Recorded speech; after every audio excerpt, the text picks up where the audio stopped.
नरसिंह जयंती 2025 व्रत और अनुष्ठानों के साथ मनाएं भगवान विष्णु के चौथे अवतार की जयंती।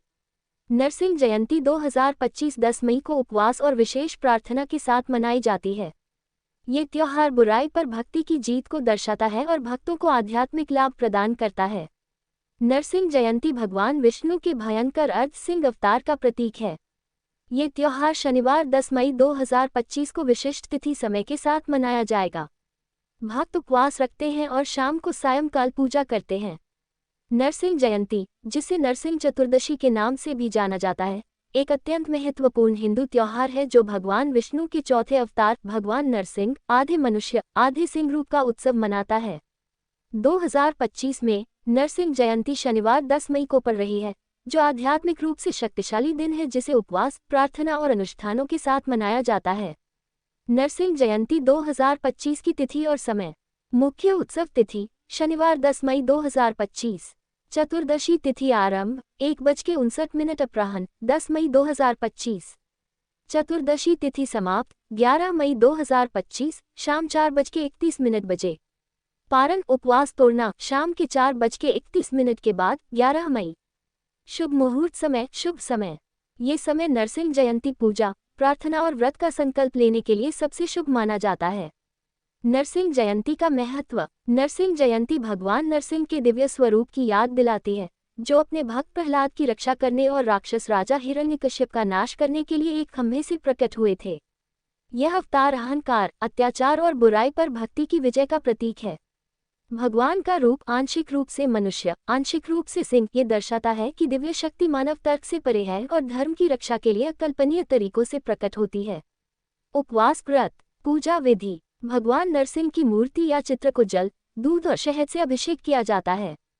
भक्तगण फूल, धूप, हल्दी, कुमकुम और विशेष नैवेद्य भोजन प्रसाद चढ़ाते हैं। नरसिम्हा कवच, विष्णु सहस्रनाम और भागवतम अध्याय का पाठ अत्यधिक मेधावी माना जाता है। सायना कला पूजा। शाम का समय, जिसे सायंकाल के नाम से जाना जाता है, भगवान नरसिंह की पूजा के लिए सबसे शुभ समय है। इस समय भक्त दीपक जलाते हैं, मंत्रों का जाप करते हैं और आरती करते हैं। कथा। हिरण्याक्ष के वध से उसका भाई हिरण्यकशिपु बहुत दुखी हुआ और वह भगवान का घोर विरोधी बन गया। उसने अजेय बनने की भावना से कठोर तप किया। उसे देवता, मनुष्य या पशु आदि से न मरने का वरदान मिला। वरदान पाकर वह अजेय हो गया। हिरण्यकशिपु का शासन इतना कठोर था कि देव दानव सभी उसके चरणों की वंदना करते रहते थे। भगवान की पूजा करने वालों को वह कठोर दंड देता था। उसके शासन से सब लोक और लोकपाल घबराए।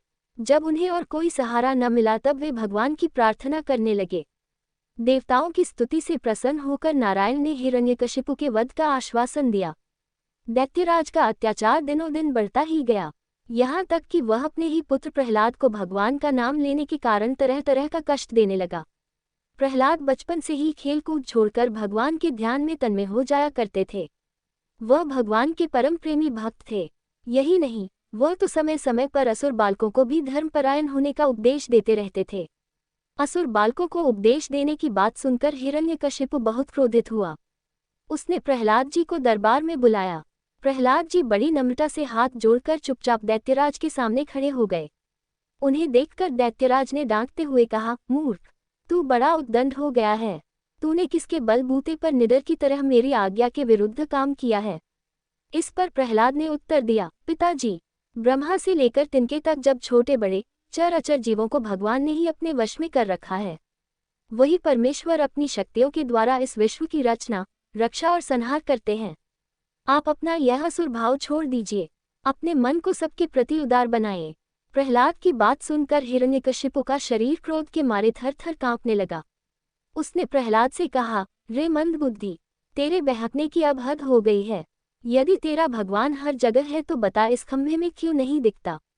ये कहकर क्रोध से तमतमाया हुआ वह स्वयं तलवार लेकर सिंहासन से कूद पड़ा। उसने बड़े जोर से खंभे को एक घूंसा मारा। उसी समय उस खंभे के भीतर से नरसिंह भगवान प्रकट हुए। उनका आधा शरीर सिंह का और आधा मनुष्य के रूप में था। क्षण मात्र में ही लीलाधारी नरसिंह भगवान ने हिरण्यकशिपु की जीवन लीला समाप्त कर दी। अपने प्रिय भक्त प्रहलाद की रक्षा की।